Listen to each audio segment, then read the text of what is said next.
ఎంతమంది అవధూతలు ఉంటారు మనకి ప్రతిరోజు ఆయన ఏదో ఒక కార్యక్రమంలో ఉంటాడు. ప్రతిరోజు ఎక్కడో ప్రోగ్రాం లేకపోతే ఎక్కడ అవధూత, ఎక్కడ మహాత్మాలు ఉన్నారు, ఎక్కడైతే యువకృష్ణులు ఉన్నారు, ఎక్కడైతే సత్సంగాలు ఉన్నాయి, ఎక్కడైతే సంకేతాలు మొత్తం ఆత్మచంద్రులు ఎదుర్కొంటూనే ఉన్నారు. అలాంటి వారితో ఈరోజు మన సత్సంగానికి తీసిన వారికి మంచి 4 ఆణిముత్యాలు తీసుకుందాం. ఆణిముత్యాలుగా భాగం తీసుకోవాల్సిందిగా తీసుకొని ఉన్నారైనా తగినారు.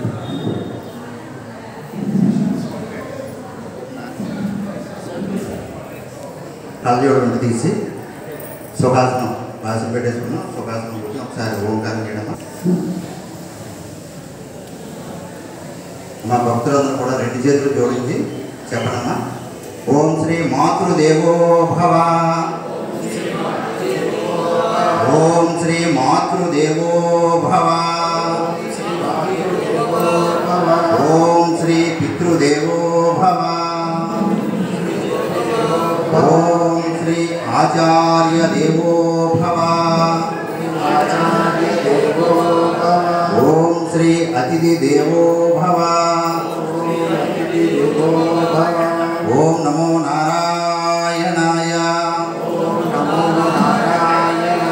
ఓం నమః శివాయ. శివాయ గురవే నమః. శివాయ గురవే నమః. అమ్మ, ఈరోజు మన ఈ గొలగమూడి మహాపుణ్యక్షేత్రంలో వేం చేసి ఉన్నటువంటి అవతార పురుషులు, కారణజనులు, అవధూత స్వరూపుడు అయినటువంటి భగవాన్ శ్రీ శ్రీ శ్రీ శ్రీ వెంకటేశ్వర స్వామి వారి వేం చేసుకున్నాం. మరి ఇక్కడ ఈ మహత్తరమైనటువంటి కార్యక్రమం విజయవాడ వాస్తవ్యులు వైవి రాజు గారు, మన ఆధ్యాత్మిక మిత్రులు, ఇటువంటి మహత్తరమైనటువంటి కార్యక్రమం చేపట్టారు.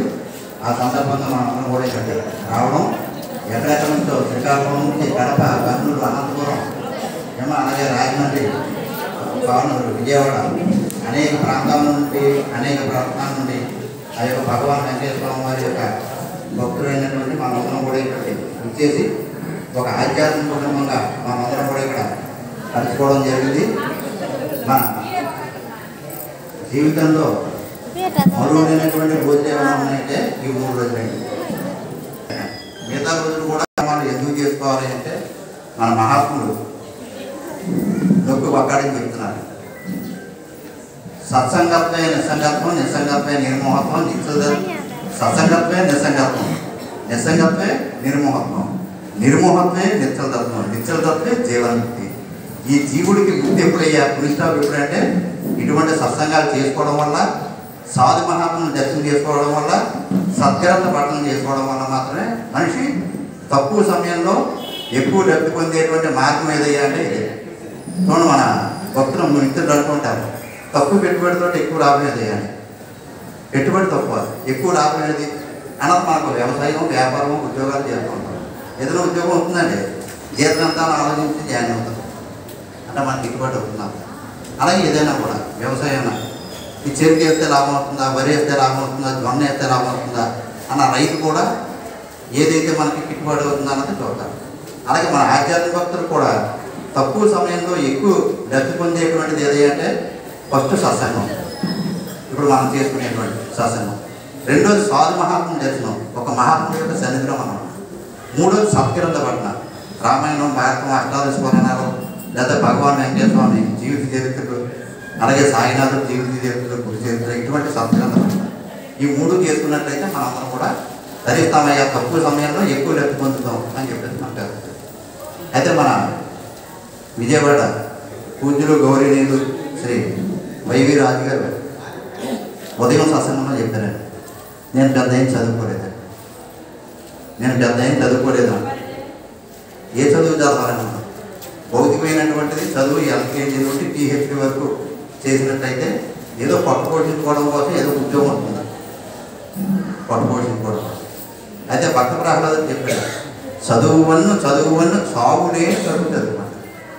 ఏమి చదువుకున్నటువంటి వ్యక్తి అయితే అంటే మూలాధార చక్రం, స్వాధిష్టాన చక్రం, మణిపూర చక్రం, అనాథ చక్రం, శుద్ధ చక్రం, ఆజ్ఞా చక్రాల గురించి, అలాగే మూలాధార చక్రంలో ఉన్నటువంటి కుండలిని శక్తి గురించి వీటి గురించి చెప్తారు. కానీ మన మిత్రుడు రాజుగారు కుండలిని శక్తి గురించి తెలియజేసి ఆ కుండలిని శక్తి మేల్కొనడం ఇవన్నీ కూడా ఆ స్వామివారి యొక్క అనుగ్రహంతో ఇవన్నీ కూడా వారికి భౌతికమైనటువంటి చదువు లేకపోయినప్పటికీ కూడా ఈ విషయాలన్నీ కూడా మనకి తెలియజేస్తున్నారు అంటే సామాన్యమైనటువంటి విషయం కాదండి. ఆనాడు సీతమ్మ తల్లి లంకాపట్నంలో ఉంది, శ్రీరామచంద్రమూర్తి సీతాన్వేషణలో ఉన్నారు.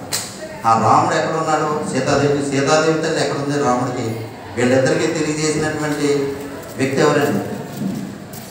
సీతాన్వేషణలో సహకరించినటువంటి వ్యక్తి ఎవరన్నా? చిరంజీవి హనుమంతుడు, బజరంగ బలి.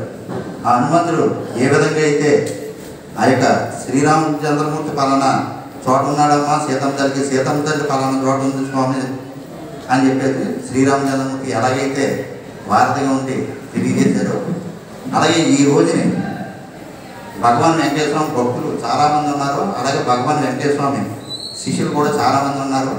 అయితే భగవాన్ వెంకటేశ్వర స్వామి గారు భక్తులకి గురువుకి ఆ గురు శిష్యులిద్దరికి కూడా అనుసంధానంగా మన భగవాన్ వెంకటేశ్వర స్వామి గారు రాజుగారు నిలుపుకున్నారు. వైవి రాజుగారు విజయవాడ, వైవి రాజుగారు నిలుపుకున్నారు. భగవాన్ వెంకటేశ్వర స్వామి దగ్గర చాలామంది ఉన్నారు. నేను కూడా తెలియని టైంలో 30వ తారీఖు 1వ నెల 1981 సంవత్సరంలో నేను ఇక్కడ పొలంలో రావడం జరిగింది. ఇప్పుడు ఈ గిరికవి ఏమైనా మట్టి ఇది. అప్పుడు నాకు అవధూత అంటే ఏంటో తెలియదు, గురువు అంటే ఏంటో తెలియదు, ఆచార్య మార్గం అంటే ఏంటో తెలియదు. ఇక్కడ నెల్లూరు జిల్లా, నెల్లూరులో మూలపేట పోలీస్ క్వార్టర్స్లో మా బంధువులు ఉంటే ఆ బంధువులకి వచ్చి అక్కడ సాయిబాబా గుడికి వెళ్ళి ఇక్కడ దగ్గర చూడవలసినవి ఏమున్నాయని చెప్పి అడిగితే ఇక్కడ గొలమూడు అన్న బాబు అక్కడికి వెళ్ళు, వెంకటేశ్వర ఉన్నారు అక్కడికి వెళ్ళు స్వామి ఉంటారు. అప్పుడు ఆ టైంలో రావడం జరిగింది. 30వ తారీఖు 1వ నెల 1981 సంవత్సరం స్వామివారితో అమృత హస్తాలతోటి ఒక